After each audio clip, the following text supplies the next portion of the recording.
and with these certified seeds, if they're properly, as I said, the ICT, special economic zones, as well as the EP. We don't have milk processors. I think the investor will be able to enjoy power at $5 US.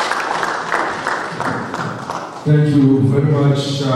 They have just announced and have broken ground on a pyrethrum manufacturing facility here. I think they've recruited about 8,000 or 9,000 farmers. Absolutely. And each of those farmers employs about 9 people to pick pyrethrum, mostly women, and they buy directly from the farmers every 2 weeks. They weigh the flowers, they pay them right there in cash, and those goes to support school fees and feed families. Nigetha mũrĩmi akorwo na mbeca cia kũigana mũtigatũre mũrutaga tu wĩra tondũ mũrĩ andũ aruti wĩra mũno andũ a Naikuru no rĩmwe bei ĩgakorwo ti njega mũno.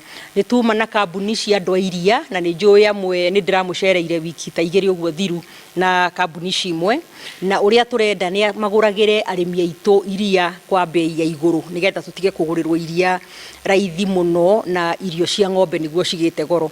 Matũteithie na kũgũra wega, matũteithie na value addition ya gwĩkĩra factory cia iria gũkũ na also matũteithie na ũhoro wa gũthomithia arĩmi na nginya irio cia ng'ombe ũrĩa tũngĩcigũra irio njega itarĩ na bei ya igũrũ mũno.